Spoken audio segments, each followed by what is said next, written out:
8ویں حدیث اور آخری حدیث اس کانٹیکسٹ میں وہ ہے صحیح بخاری کی کہ نبی صلی اللہ علیہ وسلم کے مبارک دور میں اور سیدنا ابو بکر صدیق رضی اللہ تعالیٰ عنہ کے مبارک دور میں اور سیدنا عمر فاروق رضی اللہ تعالیٰ عنہ کے شروع کے خلافت کے دور کے اندر جو بندہ شراب پیتا تھا تو اس کو جوتیوں اور ٹہنیوں کے ساتھ اور لکڑیوں کے ساتھ مارا جاتا تھا، جس طرح اسکول میں بھی سزا دی جاتی ہے، استاد جو ہے وہ ڈنڈے مارتا ہے ہاتھوں کے اوپر، تو اس قسم کی تعزیر کے طور پر سزائیں دی جاتی تھی۔ پھر سیدنا عمر فاروق رضی اللہ تعالیٰ عنہ کا جب دور خلافت آیا تو کچھ عرصہ گزرنے کے بعد انہوں نے اس کے لیے سزا مقرر فرما دی 40 کوڑے، 80 کوڑے۔ سیدنا عمر نے 40 کوڑے مقرر فرمائے، اور پھر آگے صحیح بخاری میں ہی آگے الفاظ ہیں کہ جب لوگ پھر بھی شراب سے باز نہ آئے تو 80 کوڑوں کی سزا ان کے لیے مقرر کر دی۔ سیدنا عمر فاروق رضی اللہ تعالیٰ عنہ نے اپنے مبارک دور میں کتنے کوڑے؟ 80 کوڑے۔ اور الفاظ ہیں کہ شراب سے لوگ باز نہیں آتے تھے۔ اب ہم کس زمانے میں بیٹھے ہوئے ہیں؟ یعنی کم از کم وہ صحابہ کا زمانہ تو تھا، صحابہ تابعین کا، جس میں یہ حرکتیں ہو رہی تھی۔ اور وجہ کیا تھی؟ فتنہ مال۔ بخاری اور مسلم کی متفق علیہ حدیث ہے، آپ نے اپنی وفات سے 1 مہینہ پہلے شہدائے احد کے اوپر نماز جنازہ دوبارہ پڑھی، اور وہاں آپ نے ایک بڑا ڈیٹیل خطبہ دیا۔ اس میں یہ الفاظ بھی موجود تھے کہ مجھے اپنے بعد تم سے شرک کا خدشہ نہیں کہ تم سب کے سب ہی مشرک ہو جاؤ، لیکن مجھے یہ خطرہ ہے کہ تم دنیا کے مال میں پھنس جاؤ گے، اور دنیا کا جب خزانہ کھولے گے تو آپ دیکھیں اس وقت مسلمانوں کی کیا حالت ہوئی۔ جن لوگوں نے شروع میں حضور کے ساتھ قربانیاں دی ہوئی تھی ان کا تو تزکیہ نفس ہوا تھا، لیکن جو بعد کے لوگ تھے وہ پھر گناہوں سے اس درجے میں بچ نہ سکے اور ان پر وہ آفتیں آئیں۔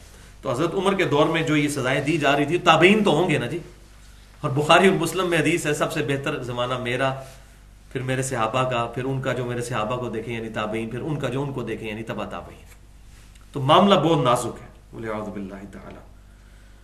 تو یہ سیدنا عمر فاروق رضی اللہ تعالیٰ عنہ نے پہلے 40 کوڑے مقرر فرمائے، اس کے بعد 80 کوڑے کر دیے، اور اس کی ڈیٹیل پھر ملتی ہے الموطا امام مالک کے اندر صحیح سند کے ساتھ، باقی کتابوں میں ملتی ہے کہ یہ 80 کوڑے کس بنیاد پر انہوں نے مقرر کیے تھے۔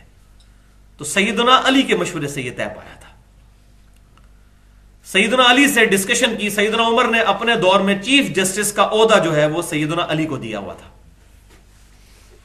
کیونکہ وہ قضاء میں بڑی مہارت رکھتے تھے اور نبی صلی اللہ علیہ وسلم سے ڈائریکٹ علم حاصل کرنے والے تھے۔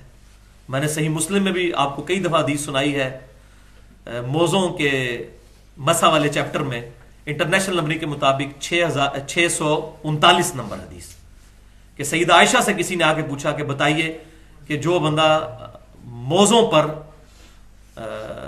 مسا کرتا ہے تو اس کو کتنی مدت تک کے لیے مسا کرنے کی اجازت ہے؟ تو اما عائشہ رضی اللہ تعالیٰ عنہ نے کہا کہ یہ مسئلہ جا کر علی سے پوچھو، وہ نبی صلی اللہ علیہ وسلم کی صحبت میں اکثر سفر میں بھی آپ صلی اللہ علیہ وسلم کے ساتھ ہوا کرتے تھے۔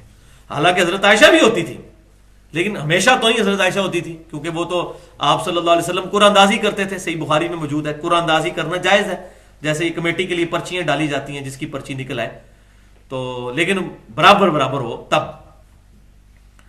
تو پھر وہ سیدنا علی کے پاس وہ تابعی حاضر ہوئے تو انہوں نے فرمایا کہ آپ صلی اللہ علیہ وسلم نے موضوع کے لیے جو مدت مقرر فرمائی وہ مقیم کے لیے 1 دن اور 1 رات یعنی 5 نمازوں تک کے لیے، اور مسافر کے لیے 3 دن اور 3 رات یعنی 15 نمازوں کے لیے۔ تو سیدنا علی کو چیف جسٹس کے عہدے پر فائز کر دیا تھا، اور یہ بھی جو قطر والوں نے فلم بنائی ہے عمر سیریز، اس میں بھی انہوں نے یہ سین دکھایا ہے کہ سیدنا عمر جو ہے سیدنا علی کے پاس جاتے ہیں اور کہتے ہیں کہ میرے لیے سارے معاملات چلانا مشکل ہے، تو میں چاہ رہا ہوں کہ چیف جسٹس کا عہدہ جو ہے آپ قبول کریں، کیونکہ آپ صحابہ میں سب سے بڑھ کر علم رکھنے والے ہیں۔ تو سیدنا عمر نے اپنے دور میں الموطا امام مالک میں اور باقی کتابوں میں موجود ہے، وہ بات 40 اور 80 کوڑوں سے چلی تھی۔ انہوں نے حضرت علی سے پوچھا کہ لوگ تو شراب کی کثرت کر رہے ہیں، ان کے لیے ہم کوئی تعزیر پکی مقرر ایسی کیوں نہ کر دیں، تو آپ کا کیا مشورہ ہے؟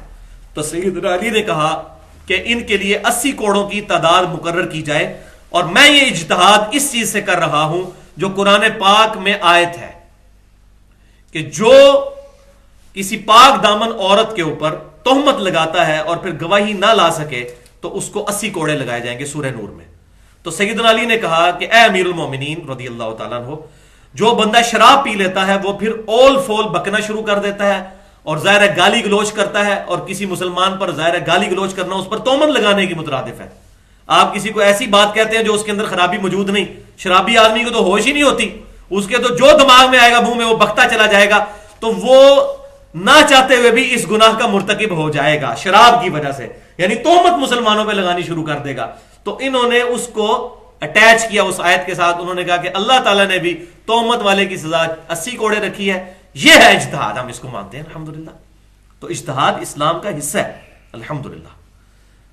لیکن کتاب و سنت اور اجماع کے بعد اس کانٹیکسٹ میں میری بڑی ڈیٹیل گفتگو ہے، تقریباً 40 منٹ کی، اہل سنت پاک .com پر مسئلہ نمبر 31 کے نام سے اجماع کی حجیت اور اس کی 17 مثالیں. اس میں نے ڈیٹیل کے ساتھ بتایا کہ پہلے کتاب اللہ، پھر سنت، پھر اجماع اور پھر اجتہاد.